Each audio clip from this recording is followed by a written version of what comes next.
বিরাটের বেঙ্গালুরু নাকি শুভমনের গুজরাট, আরসিবি নাকি জিটি? খেলা মানেই তো হাড্ডাহাড্ডি, খেলা মানেই তো হার জিত। আজ যে দল জিতবে তাদেরকে আর কষ্ট করতে হবে না, তারা সরাসরি পৌঁছে যাবে ফাইনালে। দুই দলই সমানে সমানে দাঁড়িয়ে, দুই দলই 18 পয়েন্ট নিয়ে প্রথম দুইয়ের মধ্যে জায়গা করেছে। তবে দুটি দলের মধ্যে যদি তুল্যমূল্য বিচার করা হয় তাহলে মনে হয় আরসিবি দলটা এগিয়ে, কারণ আরসিবি দলের প্রায় সকলে ভালো ফর্মে রয়েছেন। যেমন অধিনায়ক রজত পাতিদার খুব ভালো ফর্মে নেই, কিন্তু যেটুকু খেলেন মন দিয়ে খেলেন। বিরাট কোহলি বেশ ভালো খেলছেন। দেবদূত প্যাডিকল থেকে জিতেশ শর্মা, ভেঙ্কটেশ আয়ার, টিম ডেভিড, সঙ্গে ক্রুনাল পান্ডিয়া। আর বোলিং বিভাগে ভুবনেশ্বর কুমার এবং জশ হ্যাডেলউড খুব ভালো পারফরমেন্স দিচ্ছেন।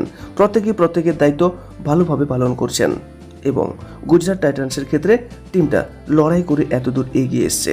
গুজরাট দলের সবচেয়ে ভয়ঙ্কর হলো তাদের দলের ওপেনিং জুটি শুভমন গিল এবং সাই সুদর্শন।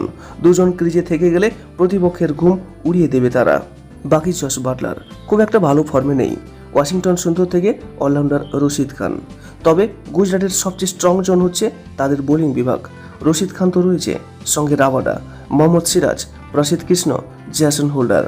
গুজরাটের ব্যাটিং বিভাগের থেকে বোলিং বিভাগ যথেষ্ট শক্তিশালী, যেটা বিরাটদের অবশ্যই মাথায় রাখতে হবে। তবে আপনার কি মনে হয় আজকের ম্যাচে সোজাসুজি কোন দল যাবে ফাইনালে? এবং যে দল হারবে তারা কিন্তু আবার একটি সুযোগ পাবে ফাইনালে পৌঁছানোর জন্য।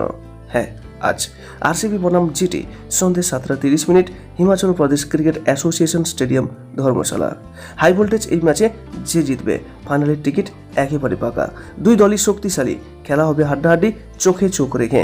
এবং আপনার কি মনে হয় বেঙ্গালুরু নাকি গুজরাট? অবশ্যই আপনার একটি মূল্যবান মন্তব্য জানাতে ভুলবেন না।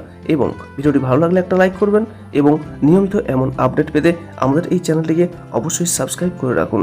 সর্বদা সুস্থ থাকুন, ভালো থাকুন, নমস্কার।